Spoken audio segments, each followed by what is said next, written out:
What if the image you were sold was never the full story? Tonight, a powerful public figure is facing allegations that threaten to unravel years of carefully constructed credibility. Whispers that once lived on the fringes have now moved into the spotlight leaks. Timelines and unanswered questions colliding all at once. No verdicts, no assumptions. Just facts, allegations, and a trail that doesn't quite line up. And as the pressure mounts, one thing is clear: this story is far from over. Before we go any further, take a moment to like this video, share it, and subscribe for in-depth true crime and investigative breakdowns like this one. Then, drop a comment below what's your take so far, and where are you watching from? To understand why these allegations are causing such shockwaves, you first have to understand the public image at the center of this story. For years, she has been presented as disciplined, principled, and deeply aligned with the values of the institution she represented. Her rise wasn't just professional, it was symbolic. To supporters, she embodied stability, virtue, and continuity after a major leadership loss. That image mattered. It wasn't accidental. It was repeated in interviews, speeches, and public appearances, forming a narrative of consistency and moral clarity. And for a long time, that narrative went largely unchallenged. But in true crime analysis, image is often the first layer. And when pressure is applied, it's usually the cracks beneath that surface that tell the real story. This is why the recent developments have drawn so much attention. Because when allegations surface that directly contradict a carefully curated public persona, the question isn't just what happened, it's why the story was told the way it was in the first place. According to the public record, the story was simple and almost cinematic. A disciplined life, clear values, a carefully described path that led from relative obscurity into the inner circles of influence. Every key moment was framed as intentional, principled, and aligned with the mission she publicly represented. In interviews and speeches, this narrative was reinforced again and again. There were no detours, no complicated backstories, no overlaps. Just a clean timeline that suggested focus, restraint, and moral consistency. To audiences, it sounded reassuring. To institutions, it sounded safe. And for a long time, that version of events stood largely uncontested. Media outlets repeated it. Supporters defended it. Critics, if they existed, remained on the margins without traction. But in true crime analysis, official narratives are not conclusions. They are starting points. Because when a story is repeated to perfectly, investigators begin asking a different question, not what was said, but what was left out. The first cracks didn't appear all at once. They surfaced quietly, almost invisibly through old footage, archived posts, and timelines that didn't fully align with the story people had been told. At first, these details were dismissed as noise, internet speculation, irrelevant fragments pulled out of context. But then patterns began to form. Dates overlapped where they shouldn't have. Appearances surfaced that contradicted earlier claims. Statements once presented as absolute suddenly sounded conditional when placed next to verifiable records. None of this proved wrongdoing on its own, but together, they raised a question investigators always pay attention to. Why does the timeline need explaining at all? In true crime analysis, it's rarely the big revelation that breaks a case open. It's the small inconsistencies that refuse to go away. As more people began revisiting interviews, public appearances, and archived material, the gap between the polished narrative and the emerging evidence started to widen. And once that happens, scrutiny intensifies. Because when credibility is built on precision, even minor contradictions can carry major consequences. This is where the story becomes more delicate and why careful language matters. According to multiple online reports and circulating claims, private material allegedly linked to a former relationship began appearing in limited online spaces. The content itself has not been verified publicly, and major outlets have not published it. What has spread, however, are descriptions, timelines, and secondhand accounts that suggest these materials exist. To be clear, these are allegations, not established facts. What made the situation escalate wasn't just the nature of the claims, but their timing. The alleged leaks surfaced during a period when her public role carried more visibility, more authority, and more institutional weight than ever before. In true crime analysis, timing is never incidental, it's often the key. Some accounts suggest the individual responsible may be an ex-partner. Others claim the material had existed privately for years and only recently resurfaced. None of this has been independently confirmed. But the impact was immediate. Because once allegations challenge a carefully maintained image, institutions are forced into risk assessment mode. And that's when quiet conversations begin behind closed doors. No public statements, no confirmations. Just distance. Distance.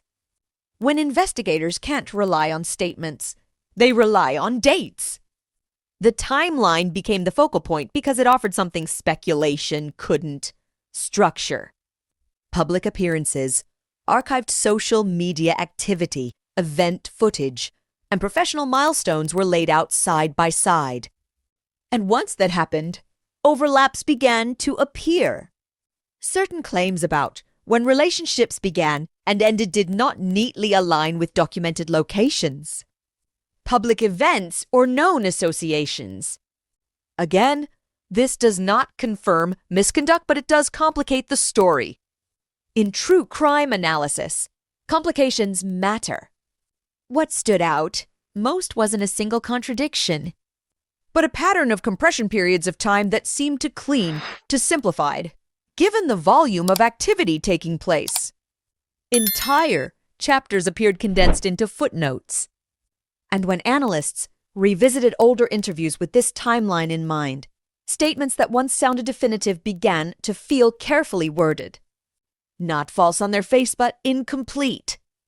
That's the moment a story shifts from rumor to investigation, because timelines don't have opinions.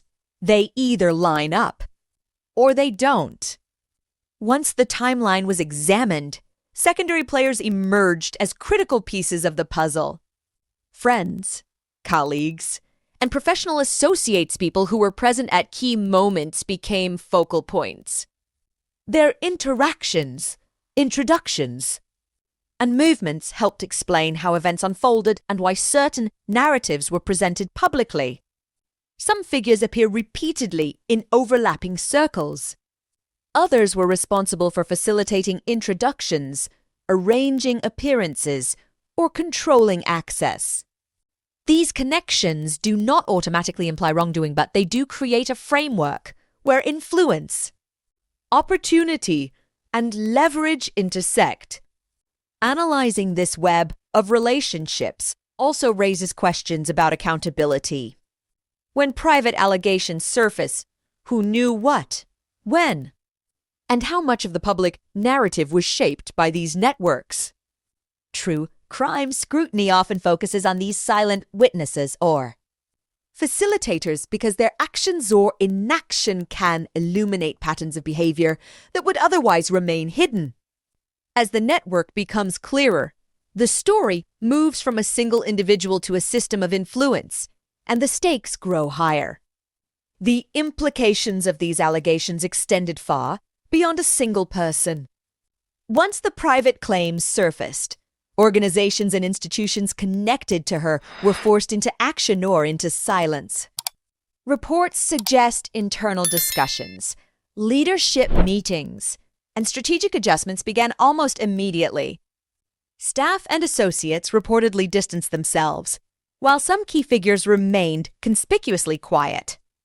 No official statements were made, but observers noted subtle shifts, changes in public messaging, postponed events, and the removal of certain materials from online platforms. In true crime analysis, this is significant. Organizational behavior often reveals more than public statements ever could. When insiders act cautiously, it signals awareness of potential reputational damage and, sometimes, legal exposure.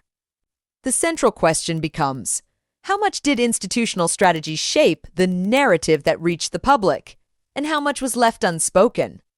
And in that silence, the story continues to evolve, leaving viewers with as many questions as answers. This story is not just about one person or a single set of allegations. At its core, it reflects larger dynamics: power, influence, and the careful curation of public image. When someone occupies a position of authority, their personal narrative becomes intertwined with institutional credibility. The resurfaced claims and timeline discrepancies force a broader examination. How do private actions affect public trust? How do networks of influence, introductions, and alliances shape the stories we are told and the ones that remain hidden? For viewers and investigators alike, these questions highlight a fundamental truth of true crime analysis. It's rarely about the sensational headlines alone. It's about uncovering patterns, understanding motivations, and identifying the gaps between image and reality. The bigger picture also raises questions about accountability. When allegations surface, who benefits, who remains silent, and who bears the consequences? These are the questions that extend beyond one individual and into the structures around them. Even now, after timelines are reconstructed, connections examined, and institutional behavior observed, many questions remain unanswered. Who actually holds the leverage in this situation, and why did these claims surface when they did? What was known, and by whom, before these private materials became public? How much of the public narrative was intentionally simplified or curated to protect reputations or institutions? Could there be additional evidence or context that is yet to emerge, capable of reshaping what we think we know? These are the questions that linger not because anyone wants to speculate wildly, but because patterns, gaps, and inconsistencies demand them. The unanswered questions are often just as revealing as confirmed facts.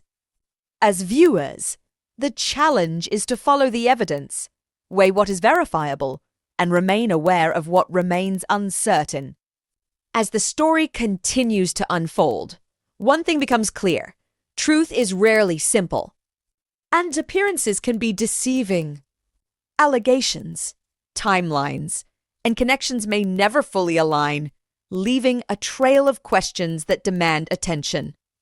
What we see publicly is only a fraction of the story, and what remains hidden may be the most important part of all.